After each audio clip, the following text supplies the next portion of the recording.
نبی پاک علیہ الصلوۃ والسلام فرماتے ہیں، اب ذرا غور سے سنیے گا، اور یہ بخاری شریف کی حدیث ہے، حضرت ابو ہریرہ رضی اللہ تعالیٰ عنہ اس حدیث کے راوی ہیں۔ نبی پاک علیہ الصلوۃ والسلام نے فرمایا، کسی عورت سے نکاح کے لیے 4 چیزوں کو مد نظر رکھا جاتا ہے۔ نارملی 4 چیزیں یا 4 میں سے کوئی 1-2 چیزیں لوگ دیکھ رہے ہوتے ہیں۔ نمبر 1 اس کا مال، پیسے والی ہے کہ نہیں۔ نمبر 2 حسب نسب، خاندان کیسا ہے۔ نمبر 3 حسن و جمال، اور نمبر 4 کچھ لوگ ہوتے ہیں جو دینداری بھی دیکھتے ہیں۔ آقا فرماتے ہیں تمہاری ناک خاک آلود ہو یا تمہارا ہاتھ خاک آلود ہو، تم دیندار عورت کے حصول کی کوشش کرو۔ یعنی دینداری کو فوقیت دینی چاہیے۔ احادیث کا یہ مضمون بھی ملتا ہے کہ جو کسی عورت سے عزت کے لیے شادی کرے وہ ذلیل کر دیا جاتا ہے، کوئی دولت کے لیے شادی کرے وہ غریب اور فقیر کر دیا جائے گا، اور جو دینداری کے لیے شادی کرتا ہے اللہ اسے عروج، برکت اور خوشیاں عطا فرماتا ہے۔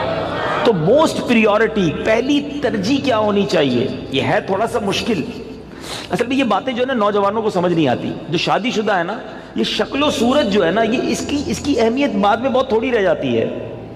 آج نوجوان اور لڑکے لڑکیاں ایک امیجنیشن میں ضرور ہوتے ہیں کہ چہرہ کیسا ہو، خوبصورتی کیسی ہو، لیکن شادی کے کچھ عرصے کے بعد چہرے کی وہ اہمیت نہیں ہوتی جو اخلاق کی ہوتی ہے، جو کردار کی ہوتی ہے۔ خوبصورتی ہی سب کچھ نہیں ہے زندگی میں، ایک بات، دل خوبصورت ہونا چاہیے، اس کے اندر اخلاق ہونے چاہیے، اور سب سے مین چیز دینداری ہے۔ اب میں یہاں جو بزرگ بیٹھے ہیں ان سے ایک بات کرنا چاہوں گا کہ چلے یہ تو لڑکوں کی خواہش، لڑکیوں کی بات ہو گئی، ماں باپ کی خواہش کیا ہوتی ہے؟ فیملی ممبر سے پوچھیں، کسی بزرگ سے پوچھیں، بھائی آپ کو اپنے بیٹے کی شادی کرنی ہے، بہو کیسی چاہیے؟ تو وہاں بھی یہی ہوگا، خوبصورت ہو، پڑھی لکھی ہو، سمجھدار ہو، گھر گرستی آتی ہو، خاندان بڑا ہو، بس یہ 4-5 چیزیں۔ آج رشتہ ڈھونڈتے وقت دینداری کون چیک کرتا ہے؟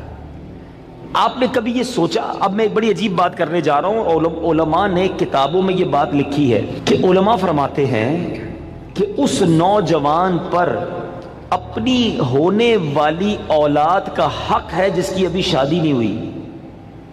جی ہاں، جس کی شادی نہیں ہوئی نا، اس کی اپنی اولاد کا ایک حق ابھی سے اس پر ہے، اور وہ حق کیا ہے کہ وہ اپنی ہونے والی اولاد کے لیے اچھی ماں تلاش کرے، کیونکہ ماں ہی پہلی درسگاہ ہے۔ ماں ہی اچھی نہیں ہے، ماں ہی دیندار نہیں ہے، ماں ہی برے کاموں میں ہے، تو اس کی اولاد کی تربیت کیسی ہوگی؟ یعنی آپ نے اپنی ہونے والی اولاد کے ساتھ ظلم کیا اگر آپ نے ان کے لیے اچھی ماں تلاش نہ کی۔ سیدی غوث اعظم رضی اللہ عنہ کی ہم نام کی مالا جپتے ہیں، غوث پاک کے غلام کہلاتے ہیں، سارے تقریباً قادری بیٹھے ہوں گے، ہیں پیرانے پیر کے چاہنے والے ہیں نا۔ غوث پاک کی شان کیا تھی؟ مدرسے میں گئے، قاری صاحب نے کہا پڑھو بسم اللہ الرحمن الرحیم، میرے غوث پاک نے بسم اللہ سے شروع کیا اور 18 پارے زبانی سنا دی۔ قاری صاحب نے کہا پہلا دن ہے مدرسے میں، پہلے دن تو بچہ بسم اللہ مشکل سے پڑھتا ہے، تم نے زبانی 18 پارے سنا دیے، اور بھی سناؤ۔ کہ اتنی یاد ہے؟ کہ کدھر سے یاد کیے؟ کہ میں جب ماں کے پیٹ میں تھا، میری ماں 18 پاروں کی حافظہ تھی، ماں تلاوت قرآن کرتی تھی، ماں کے پیٹ میں ہی میں نے قرآن یاد کر لیا۔ وہ حافظہ تھی تو بچے کو برکت ملی نا۔ اب جو ماں فلمیں دیکھنے والی، گانے سننے والی، بے پردہ گھومنے والی، نمازیں قضا کرنے والی ہوگی، اس کے پیٹ میں جب بچہ ہوگا تو کیا اثر پڑے گا بچے پر؟ خاتون جنت بی بی فاطمہ، نبی پاک علیہ الصلوۃ والسلام کی شہزادی نے حسنین کریمین کو کیسے پالا ہے؟ یہ جنت کے پھول ایسے ہی نہیں ہیں۔ بی بی فاطمہ جب جھولا جھلاتی تھی تو قرآن کی آیتیں پڑھا کرتی تھی، بچپن سے قرآن سنا ہے حسنین کریمین کے کانوں نے۔ ہمارے بچے کیا سنیں گے اگر ماں دیندار نہ ہوئی؟ صرف خوبصورتی، صرف پیسہ، صرف جہیز۔ نہ کریں ایسا، وہ بچے بھی نہ کریں ایسا، اور ان کے ماں باپ بھی نہ کریں ایسا۔ سب سے پہلی چیز رشتہ کرنے سے پہلے جو دیکھنی ہے وہ اس کا عقیدہ دیکھو، اس کے ایمان کیسا ہے۔ بہت زبردست خوبصورت بھی ہے، پیسہ بھی ہے، جہیز بھی لائے گی، مگر اللہ رسول کے بارے میں عقیدہ اچھا نہیں ہے، اولیاء کے بارے میں کچھ اور سوچتی ہے، غوث پاک کی 11ویں منانے کو شرک سمجھتی ہے، اگر ایسی عورت ہے جو میلاد منانے کو جناب بدعت سمجھتی ہے، اگر ایسی عورت تمہارے گھر میں آ گئی جو صحابہ کرام یا اہل بیت اطہار کے بارے میں برے خیالات رکھتی ہے، بتاؤ نا کس کام کا اس کا پیسہ، کس کام کی اس کی خوبصورتی جو میرے پورے گھر کے عقیدے کو برباد کر کے رکھ دے۔ اس باپ پر تف ہے اور اس نوجوان پر بھی تف ہے کہ جس نے شادی کرتے وقت یہ نہ دیکھا کہ میری ہونے والی جو بیوی ہے اس کا عقیدہ کیا ہے، اور پھر نماز پڑھتی ہے کہ نہیں، پردہ کرتی ہے کہ نہیں۔ ارے اگر بے نمازی اور بے پردہ عورت تمہارے گھر میں آتی ہے تو وہ کیا بچے کی تربیت کرے گی اور تمہارے آئندہ آنے والی نسلوں کا کیا ہوگا؟ اور اسی طرح جو میری بہنیں مجھے سن رہی ہیں اور وہ مائیں جو مجھے سن رہی ہیں، وہ والد جو مجھے سن رہے ہیں کہ جو اپنی بچیوں کے لیے رشتہ تلاش کر رہے ہیں، کیا دیکھتے ہیں؟ بچہ دکھتا کیسا ہے؟ ارے بھائی دکھنے میں کمزور ہوگا پھر بھی چلے گا، پیسے کس نے کماتا یہ بتاؤ ہیں؟ خاندان کیسا ہے؟ اچھا پھر ہم 2-3 برائیاں چیک کرتے ہیں، یہ بھی بڑا عجیب معاملہ ہے۔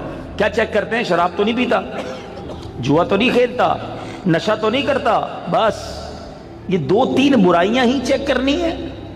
یقیناً شراب پینا حرام ہے، جوا کھیلنا حرام ہے، نشہ کرنا اچھا نہیں ہے، لیکن نماز نہ پڑھنا کوئی گناہ نہیں ہے، سب سے بڑا گناہ ہے۔ اچھا پھر یہ تینوں چیزیں پتہ ہے کیوں چیک کرتے ہیں ہم؟ اپنے دل سے پوچھو، گناہ ہے اس لیے یا لوگوں کو برا لگتا ہے اس لیے؟